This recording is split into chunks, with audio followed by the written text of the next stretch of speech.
Hi witches, and welcome back to my channel. We are back in the studio today, so if you haven't seen this, welcome. Now for today, I am going to be showing you how to set up an ancestor altar or an altar for a lost loved one. And I wanted to start off today's video just kind of by discussing what a lost loved one or an ancestor is, because I get a lot of questions about that. A lot of people reach out to me and they're like, hey, I know this person wasn't necessarily related to me, but I want to honor them in their afterlife.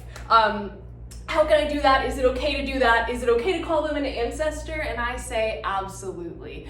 So often our family is chosen family. It's not necessarily a blood relation. So I really encourage you guys to honor your lost loved ones, the dead, and really just, keep them as part of your life. I think that's such a beautiful gift, and I really want to encourage people to continue to do so. So for today, I have a couple of items here, and I was going to show you how I would set up just a very, very basic ancestor altar. And without further ado, let's just dive in. The first thing I have here, I don't know if you can see it kind of curling up with all the smoke. Maybe if I stand in front of it with my big black t-shirt, you kind of can. But the first thing I would do is use some sort of cleansing implement. Now, I really love using frankincense. It is my absolute favorite herb or incense to use. I guess it's more of a resin, so that. But especially when working with the dead, frankincense has always been kind of a like a spiritual incense, or kind of used in a spiritual context, whether it be in temples or churches or what have you. I just really love it. I love the way it smells. So frankincense incense is what I'm using to kind of cleanse my space. And I think that this is a really great offering as well for those who have passed on. Alternatively, feel free to use anything like associated with them to cleanse, your altar space. So if you really remember them smelling like lemon pledge, hell yeah, use lemon pledge to cleanse your altar space for that ancestor. I think that is awesome. And a lot of people look at me kind of weird when I say that, but it's really about building that connection, that independent connection, or that really personal connection with that person who has passed and the person that you're trying to honor. So even if it might seem a little bit weird, just know that it's okay to get personal to the person that you're trying to honor, right? So first things first, I'm gonna cover my altar with a black cloth. Now, this is actually a shawl that my grandmother gave me. She's still alive, she is still with us, but I don't know if you guys can see some of the stitching on there. It's all hand embroidered. It's really, really beautiful. She used to use this to go to church, to be honest with you. But I just love it. I think textiles, especially antique textiles, are so cool. And I would use this for an altar cloth. So if you have maybe a piece of clothing or some sort of maybe textiles that you associate with your ancestor, maybe a shawl that grandma wore, or a quilt that she made, or something like that, definitely feel free to use that as an altar cloth.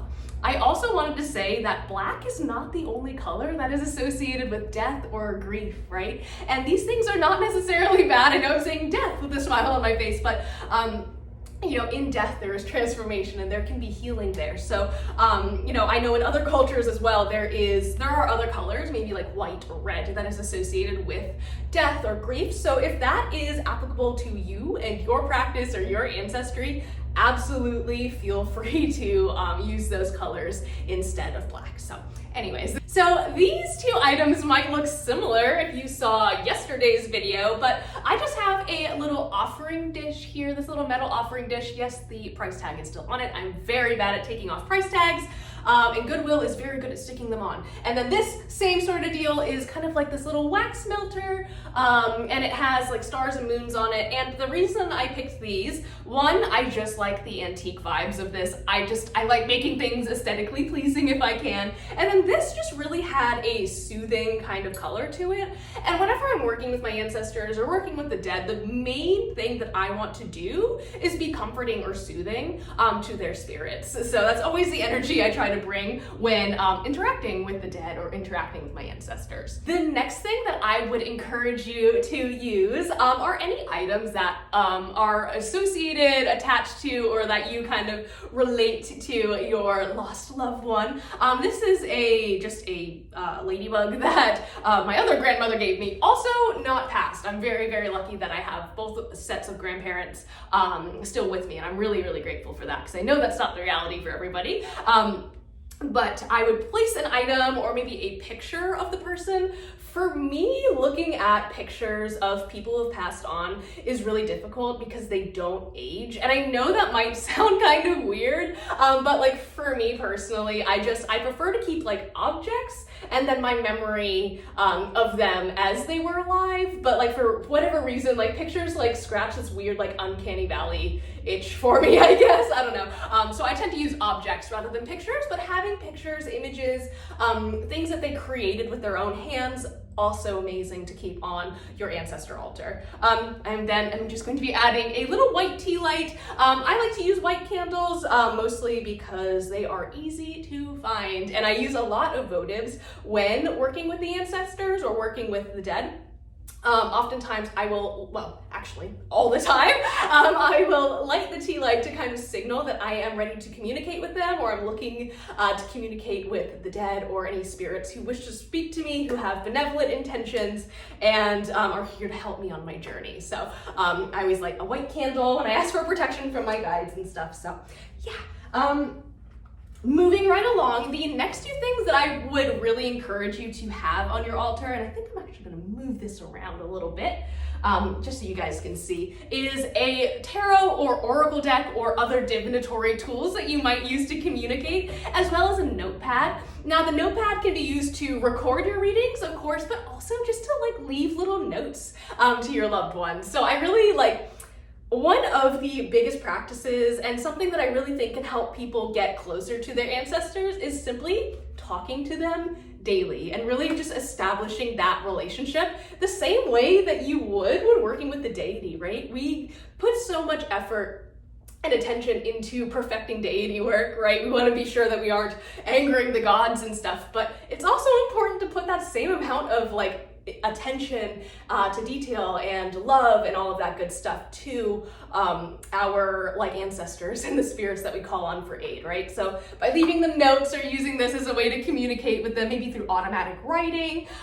or through channeling messages via tarot or other, you know, divinatory methods, having a piece of paper or like a notebook, perfect idea, love it, love to see it. Now the final couple things that I have here to show you, again, this is a very, very basic ancestor altar, and honestly, like if it was me, like I would have like maybe a picture or something, another object here of the person who was passed on, and that would be a perfectly fine ancestor altar, like just with a couple items, like literally like 5 little items. But if you're like me and are a magpie, I have a couple crystals here that I really like to use in my ancestor work. One is just this really beautiful like obsidian obelisk, and I just think it really helps you know, keep protected during any sort of working, because like sometimes working with the dead can be a little bit disconcerting and stuff. You might hear some weird noises or have some unnerving experiences, and having obsidian around just really helps me. Then I have, again, for protection, this labradorite. I don't know if you guys can see it. It's a raven skull, ravens being associated with death and the afterlife, and the Morrigan, who is a deity I work very closely with. And she is also she's more so a war goddess, but also has that association with death, and for a very long time was kind of the main deity that I explored the concepts of mortality with. So definitely very, very near and dear to my heart. And then finally, I have this, which is an Orthoceras fossil.